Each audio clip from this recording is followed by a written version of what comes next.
Kaya gaya nga ng sinabi ko, um, pag sumali ka dito sa Live Good, no, isipin mo, ikaw yung pinakataas. Ikaw ang boss, ikaw ang nag-start ng business, ikaw ang boss, ikaw ang nasa taas, ikaw ang manager o president ng sinalihan mo, no? Okay, ang negosyo, let's say ito yung mga nasa ibaba mo, no? Ito ang magiging baba mo. Diyan ka titingin, no? Hindi mo na titingnan yung nasa taas mo, no? Huwag mo na pakialaman yung nasa taas kasi yan nasa taas. Swertihan yung mabatuhan ka ng ng tao dito. Swertihan. Pero gaano ka ba kaswerte niyan? Oh, 25 cents. Inaabangan mo dyan is 25 cents lang in US dollar. O, swerte ka ba niyan? Alam nyo ba, itong spillover, binibida yan ng mga tao, maganda pakinggan. Ay, nako dito, kikita ka, dahil sa spillover, malakas ako dito sa taas. Napaka-attractive, no?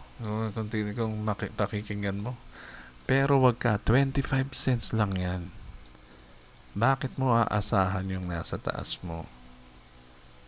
Samantalang yung nasa taas, pag nakakuha ng tao yan, in-spill over sa'yo, sa kanya $25.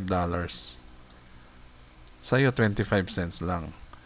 O yung sa kanya, $25 plus 50% sa kikitain ng spillover niya sa'yo.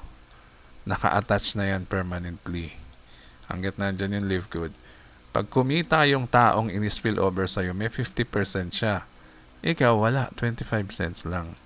So, ang spill over dito sa live good ay siyang pinakamaliit na kitaan, no? Yun sa lahat ng ways of earning. Itong spillover na to ang pinakamabagal at pinakamaliit. Ang daming ways para kumita ka ng mabilis at malaki dito. Bakit ka aasa ng 2 taon na abutin ka ng 3 taon hindi ka kumikita ng malaki sa live good? Ang maganda, maglagay ka ng mga tao sa ibaba mo. Okay? Pag nagkaroon din ng tao yan sa ilalim nila, sigurado lahat yan sa'yo. Sa'yo lahat yan. Hindi ka aasa doon na hindi siguradong sa'yo pupunta yung spillover, no? Dahil system mo naglalagay sa ilalim eh. Hindi mo alam kung sa'yo babagsak. Samantalang pag nagkaroon ka ng tao dito sa ilalim, lahat sa'yo yan. Pag nanganak yan, sa'yo lahat yan. 100% sa'yo lahat. Sa'yo lahat yung 25 cents na inaasahan mo. O pag direct mo, may 50% ka.